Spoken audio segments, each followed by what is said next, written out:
Okay guys, good afternoon, good evening guys. So ayan, muntik na naman tayo makaswift kanina. So nanalo tayo sa Golden State Warriors versus Brooklyn Nets. Plus 10 tayo. So ayan, nakuha natin yung plus 10. So dalawa lang lamang. Tapos doon naman sa Lakers saka sa Knicks. Grabe, isa lang, 1 point lang kuha na rin sana natin. So push lang tayo doon, -4 tayo, push lang tayo doon. So one win, one push. So, dito naman tayo sa New York Knicks versus Los Angeles Clippers. So, ayan, game info. Knicks 40 wins, 22 loss, number 3rd in the East. Clippers 33 wins, 29 loss, 6 in the West. So, Friday, March 7, 2025 at 10:30 p.m. Eastern Time, which is 11:30 a.m. March 8, 2025 in Manila. We're Intuit Dome in Inglewood, California. So, saan to? So, sa Clippers to, sa Clippers. So, home court ng Clippers. Ayan, back to back road game ng New York.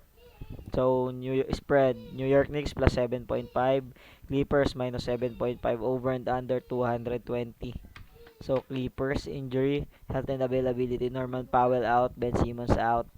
For the Knicks, Ariel Porty out, Precious Achua day-to-day, Jalen Brunson day-to-day. So, ayan, grabe yung injury. Palagay ko hindi makakalaro bukas to si Jalen Brunson.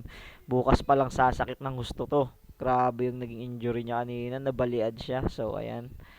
So, nakatapak siya sa paa ni Austin Reeves. So, let's see some helpful facts. So, New York Knicks have now lost back-to-back games. So, natalo sila sa Golden State. Tapos, natalo din sila sa LA Lakers. So, 6 wins, 4 losses in the past 10 games. While the LA Clippers have enjoyed 3 consecutive home at Intuit Dome.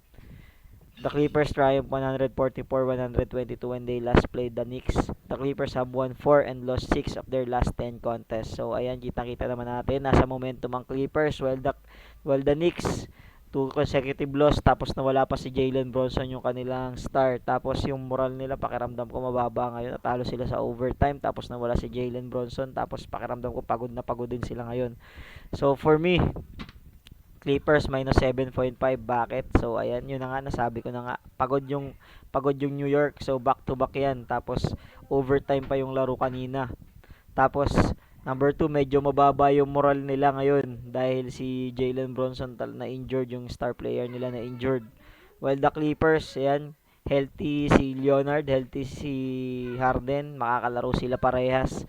So, pakiramdam ko mas may edge talaga yung Clippers. Pakiramdam ko blowout to, blowout. So, for me, Clippers -7.5, kaya nila makover yan. So, yun lang guys, sa mga nanalo, baka naman pwedeng pa-follow dito sa channel natin para updated kayo lagi pag nag-post tayo. So, ayan. Tapos, sa mga nagpa-pass forward lang dito, okay lang yan, pass forward nyo lang. So, ayun. So, like and share, like and subscribe our channel, so you will be updated lagi. So yan lang guys. So paalala lang sa mga nagsusugal, so bet in moderation, unahin ang pamilya, bills muna bago bomba. Yun lang guys, thank you and good luck.